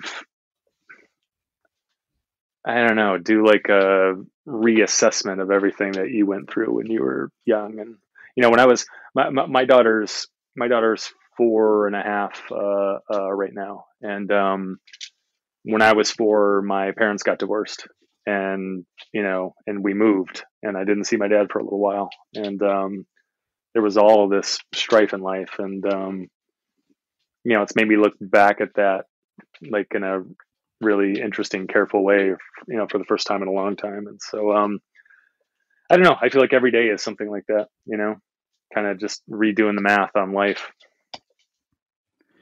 I think you mentioned the word that I would probably use to describe you is profound. Nice. Well, you said it, I didn't, so I think I can get away with that. If you were a college professor, what kind of class would you be teaching? Yeah, I should be a college professor. Somebody should. If there are any college administrators out there listening, you should hire me.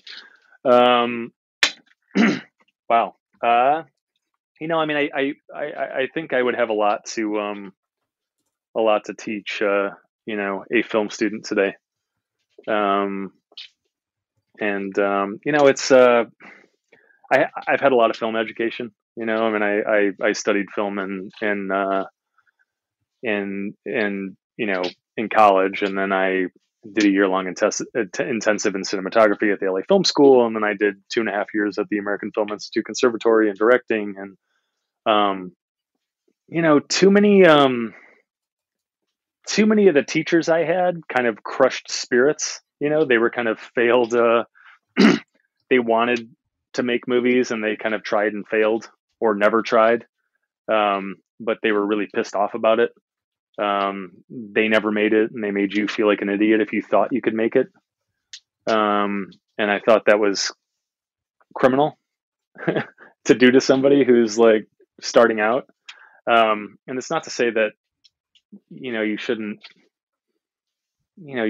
give them the tools they need to manage expectations and all of these things, but just tearing somebody down is not worth anything. And so, I mean, I think I have an interesting perspective about stuff like that, and I have, to a degree, tried this and made it, and had a good time doing it, and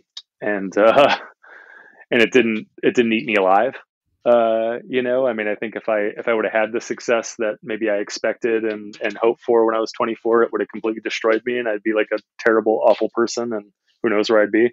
Um, but taking it on the chin a couple of times, really, really good, has kind of humbled me in a good way, I think, and kept me sane and kept me alive, probably. Um, and so I think I have a good perspective, I mean, so for smart young women and men who are looking to do what I'm doing, like I think I could inspire them, and I think I'm in a unique place to support them, so I would enjoy doing that. Nice. Since you've been in LA for a while, and knowing that we'll be, I guess, doing karaoke at some point, what's some of your favorite restaurants that you go to up there? I mean, we should probably go eat before we do karaoke, right? Yeah, in LA. Oh God, yeah. And it's weird because it's weird because I haven't been out to them too much. I mean, it's been almost 18 months, and so we get a lot of delivery just stuff around here. There's a really amazing like Detroit style pizza is kind of having its moment. Yeah, you're right. And these places are popping up everywhere, and some of them are okay or whatever, but there are some really amazing places in LA. There's this place downtown called Purgatory, which is just incredible. In fact, on Father's Day, the aforementioned day where we went to golf and stuff, we stopped and picked up a Purgatory Detroit style on the way home, and that was what we ate for Father's Day. That was my ask. So I would certainly take you to get some Detroit style pizza. Nashville hot chicken also having its moment. And there is a place downtown called Holland Ray's that now delivers, thankfully. But pre-pandemic, there was like never not a hour and a half long line to get a Nashville hot chicken sandwich there. But it is an experience, a profound experience. There are two restaurants that I've desperately missed that I've not been able to crack during the pandemic. There is a Thai restaurant in Thai town called Jitlada, which is just incredible. I mean, my wife and I, we lived like on the edge of Thai town for most of our time in LA, 10 years or something, 12 years. And we used to go there a lot, and it's just wonderful. And it's one of these restaurants where it's a huge menu, and there's the side of the menu that is for the standard American person that walks in, and then there is the other side of the menu that is for like the Thai person that walks in. There are dishes there that kick like a mule, and they're awesome. And if you know how to navigate it, it's a really incredible experience. And it was Jonathan Gold who passed away a couple of years back, but was this iconic LA restaurant critic, Pulitzer Prize winner for the LA Times. He loved Jitlada more than anything. He had his list every year of the 100 best restaurants, and Jitlada was always in the top 5. And so I missed that desperately. It was like my wife and I, when we started making our, like, okay, well, what do we do now that we're vaccinated? That was like first on the list, is get back to Jitlada. And then there was a place in the San Gabriel Valley called Golden Palace, which is basically the best Vietnamese food I've had outside of Vietnam. I mean, I travel pretty extensively in Vietnam, and I just I love the food. I ate my way through Vietnam and Cambodia, and Golden Palace is incredible. And the San Gabriel Valley in general has like some amazing food, but Golden Palace is awesome. So yeah, I mean that would I think those would be my choices right now. That's what I'm craving. Oh, they all sound good. I haven't had good Vietnamese food in a while, and man, and I've always wanted to try a legit Detroit style pizza. Yeah, and yeah, and I mean, you still haven't done Major Domo, right, downtown? I have David not. Chang's Not David yet. Chang's new place. Yeah, and he's I mean, it's like I mean, they've weathered the pandemic storm very well, and in fact, I think on my birthday we picked up food from there. But that was the hottest restaurant in LA when the pandemic hit. Mm. And so luckily they've survived it. But it's really good, and we talked about this before, but it's just such an interesting like cultural conversation. I mean, you have this you have this Korean man who is like Japanese and French trained, who is basically cooking like Italian food, but bringing all of this other stuff to it. And then every dish is like a conversation. I mean, their Bing bread, is just kind of like a pillowy flatbread type thing, and there are, I don't know, literally dozens of cultures on this earth that have some version of that. Naan or whatever it's called. And so, he wanted, he was thinking about doing like a version of a specific Middle Eastern bread. And then he was like, but here's the thing is like, everybody's grandmother makes the most amazing version of this. And like, whoever comes through the door is going to eat this. And they're going to be like, it's not my grandmother's bread. This is not good. And so he was like, so let's look at, the way that every culture does this, and let's steal the good parts of this and the good parts of that and the good parts of this, and let's put it into one unique bread that is ours and call it Bing bread. And it's awesome. And you can order it with all these different toppings and stuff like that. And depending on what you get it with, it maybe pushes it a little more in this direction or that direction. But just, great food, and kind of like a great sort of cultural experience while you're having it. So I highly recommend that. And it's like, but then also Chang, he was going to expand them, but I think they only exist in Vegas right now. But he opened up like a White Castle burger joint almost. Have you seen this? No. Called Moon something or other. Yeah, where it's just kind of like, flat grilled burgers. And just like a couple of accoutrements, like maybe some fries or something like that. What is this place called? I guess it's called Moon Palace. Yeah, Moon Palace. Yeah, and it's I mean, it looks. I haven't had it yet. I mean, because we had a Fuku here in his chicken sandwich place. I mean, there's one in DC that we've that my wife and I hit when we go back to visit her family. And then we got a Fuku here in Santa Monica that we used to go to. But then that closed down because of the pandemic. But yeah, so he has this kind of, it's like a White Castle type burger joint. And all they serve are these flat grilled White Castle type burgers on like King's Hawaiian rolls. He serves chocolate dip moon pies and handmade potato chips. That's all it is. And so there's one in a casino in Las Vegas. That's the Venetian. Yeah, at the Venetian, and it's another one of these things where it's just like a line out the door the entire time. But the plan was to open one in Los Angeles and a couple other places before the pandemic, and then the pandemic hit, and that company took a pretty good hit. I mean, they had to close their DC restaurant, which was a shame because that restaurant had really found this like new amazing life. They had to close, the Fuku here in Santa Monica and a couple other places.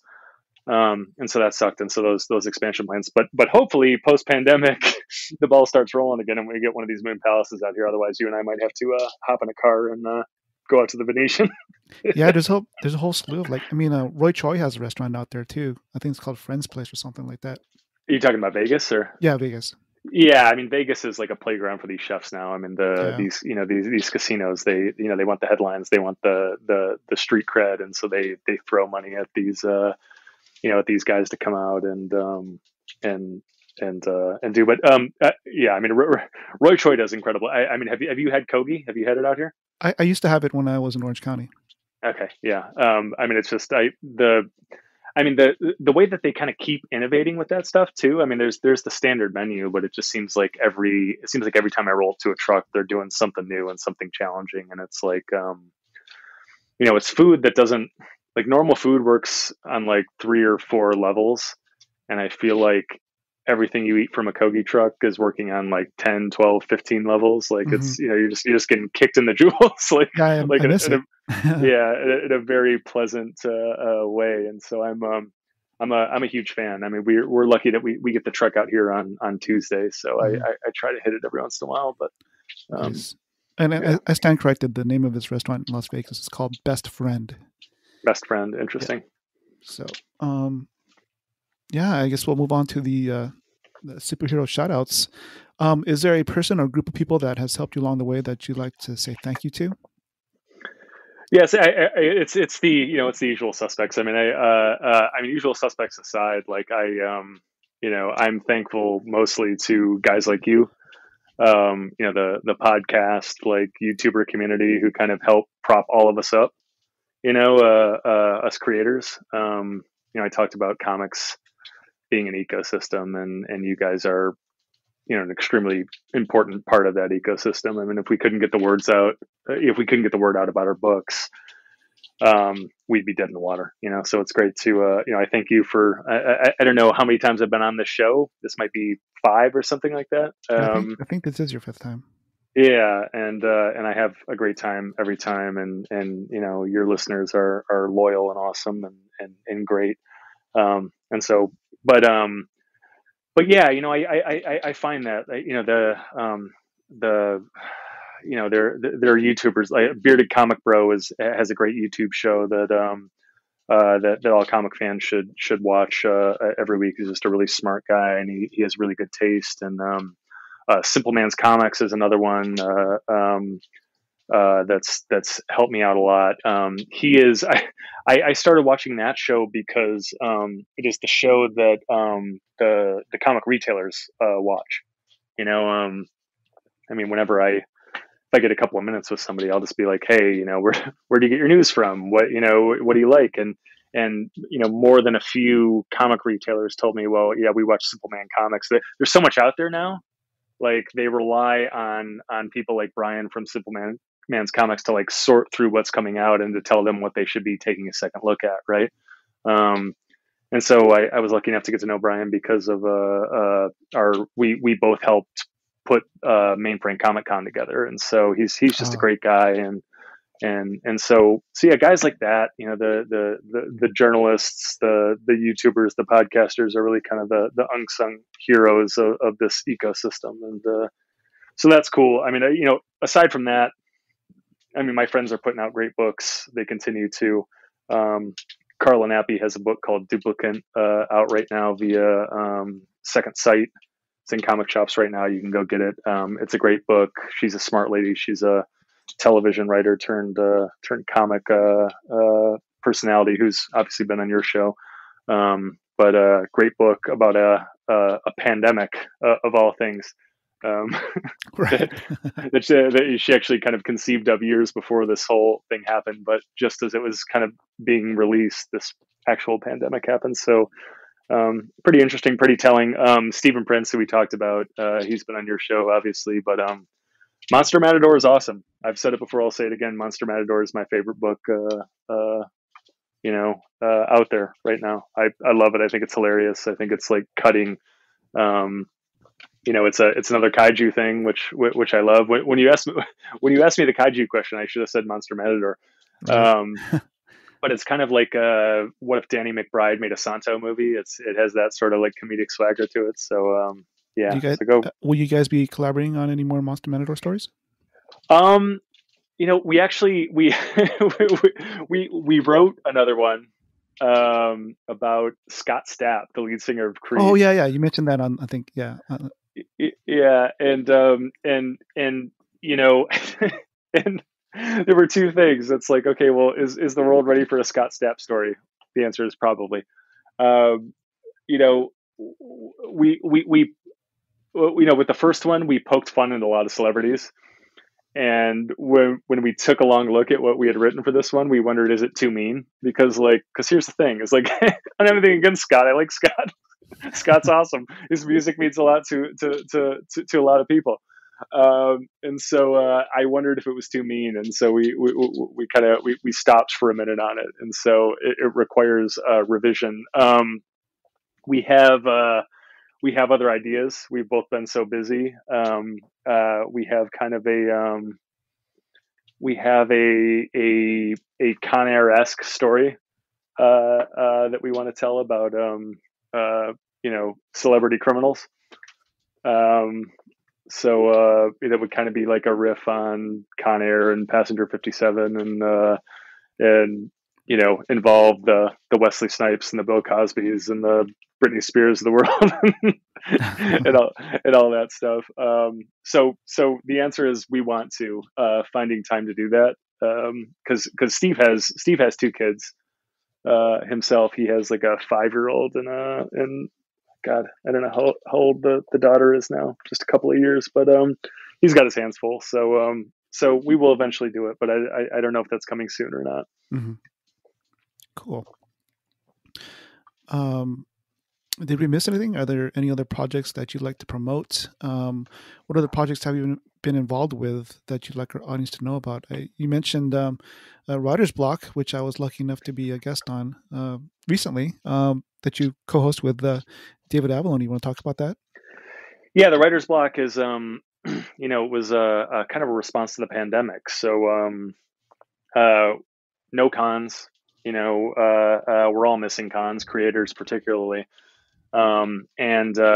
Creators had, we, can you still hear me? I think I lost my headset. Can you hear me? Yeah, I can hear you. Okay. Sorry. I just lost one of them. Anyway, mid pitch, that was cool. So we lost, there are online cons. And so we get kind of we got our panels back, we got some fan interaction back, and that was nice. But what we didn't get back, what we really missed, was this phenomenon called BarCon, which happens basically after a long day on the con floor. We creators, we kind of get together, we go to the bar across the street from the convention hall or whatever, and we just shoot the shit for a couple hours, right?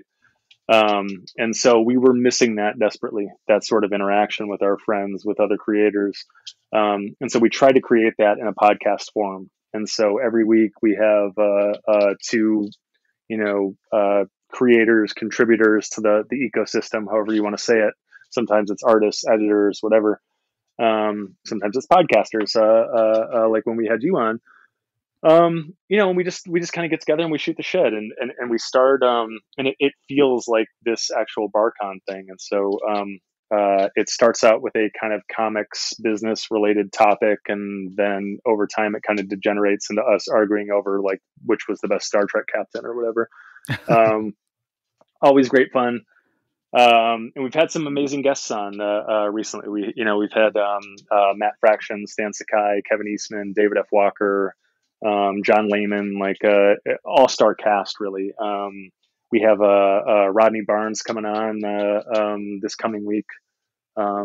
Just nominated for an Eisner for Philadelphia, and he's the creator, showrunner of the Lakers TV series on HBO that we're going to see pretty soon. So it's funny. It's with Rodney, we're again, just nominated for an Eisner for Philadelphia, showrunner on the Lakers that he's shooting right now. But we're having him on to talk about, he just acquired the rights from MGM to do the Blackula comic. And so we're having him on to talk about licensed properties in Blackula.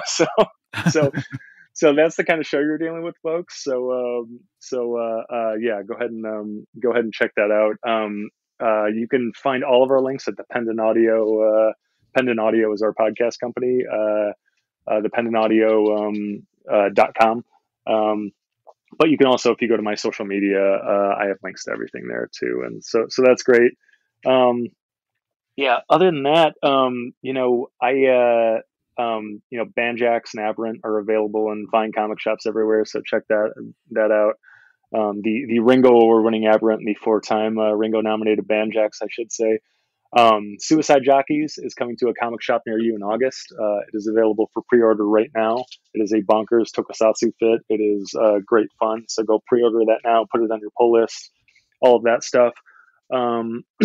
My excuse me, I'm coughing up a frog here. My Kickstarter books are also kind of still available and out there. My astral projection thriller, The Jump, and my Fargo-esque crime drama called The Peacekeepers. Those are available via BackerKit now. If you go to the Jump 2, the Jump one word and the number 2, the jump2.backerkit.com.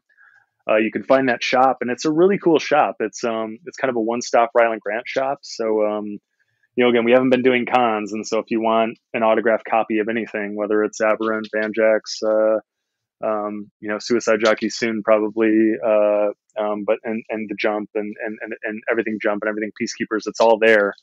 You can get everything signed. The other thing is that these rare variants I was talking about, the Gremlins Banjax cover that was only available for like 2 days at San Diego Comic-Con, 2019. There are only 50 copies exist. Well, I have a small cache of these things. Probably about 10 different really rare variant covers that are available kind of only on this Backer Kit shop. And so it's your only chance to get them. They're kind of the ultimate limited collectible, if you're collecting my books, and I'll sign them, I'll, draw on them, I'll do whatever you want. So nice. Yeah. And where are the best places for our audience to connect and follow you? I am at Rylend Grant on all forms of social media. I'm sure you can read it in the show notes, but if you're listening, it is RYLENDGRANT. I always spell it because it's not a real name. My parents just kind of drunkenly arranged letters and saddled me with it, and so now I have to spell it for you. So, and before I let you go, do you have any helpful pieces of advice? I guess maybe from a Zen Buddhist perspective. A Zen Buddhist perspective. Well, from a creative perspective, just create, just write, just do it. Shut up and do it. Zen Buddhist perspective. Just breathe. When in doubt, breathe. You're alive. Whenever I do that, stop, breathe, think about the fact that I'm alive. My dad used to say, life sucks, but it's better than being dead. That's maybe a little harsh. But I think what he was saying is, things can get tough, things can get rough, but you're alive, man, and you're not going to be alive forever. There was a time where you weren't alive.